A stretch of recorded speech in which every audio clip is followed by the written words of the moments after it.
माननीय श्री मनीष यादव। माननीय अध्यक्ष महोदय, स्थगन प्रस्ताव पर मुझे बोलने का अवसर देने के लिए आपका और हमारे नेता का धन्यवाद। माननीय अध्यक्ष महोदय, संविधान निर्माताओं ने अनुच्छेद 16(4) के तहत अनुसूचित जातियों, अनुसूचित जनजातियों एवं अन्य पिछड़ा वर्ग का पर्याप्त प्रतिनिधित्व सुनिश्चित करने के लिए सरकारी नौकरियों और शिक्षण संस्थानों में आरक्षण का प्रावधान किया, लेकिन आरक्षण व्यवस्था को कैसे लागू किया जाए, इसको लेकर के 1997 में सुप्रीम कोर्ट के R.K. सब्बरवाल जजमेंट के आधार पर भारत सरकार के DOPT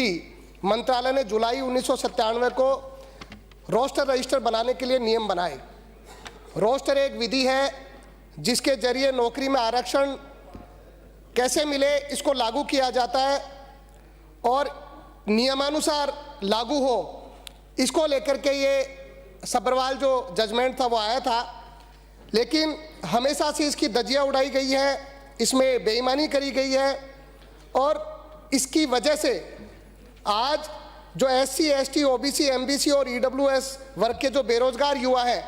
उनको नौकरी में जो उनको प्रतिनिधित्व मिलना चाहिए, सुनिश्चित होना चाहिए, वो सही नहीं मिल पा रहा है और जो पारदर्शी और निष्पक्षता होनी चाहिए वो बड़े दुर्भाग्य की बात है कि 28 वर्ष जजमेंट को हो गए और उसके बाद भी आज तक कई डिपार्टमेंट तो ऐसे हैं, अधिकतर डिपार्टमेंट जिसमें रोस्टर रजिस्टर नहीं बना हुआ और ऐसे हालात बने हुए हैं कि SC, ST, OBC, MBC और EWS के युवाओं के साथ जो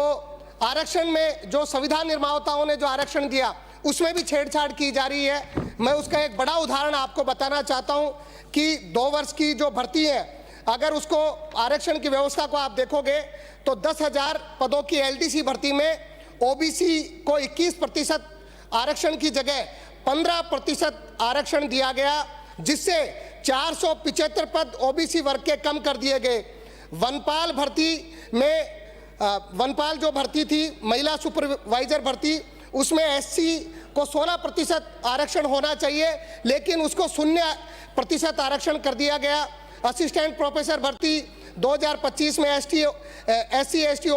वर्गों को आरक्षण को आधा कर दिया गया। ये जो घोर अन्याय है, ये सरकार द्वारा संस्थागत जो अन्याय है, ये हमारे OBC, SC, ST और MBC, EWS के साथ किया जा रहा है। मैं माननीय अध्यक्ष महोदय आपसे मांग करना चाहता हूं, सरकार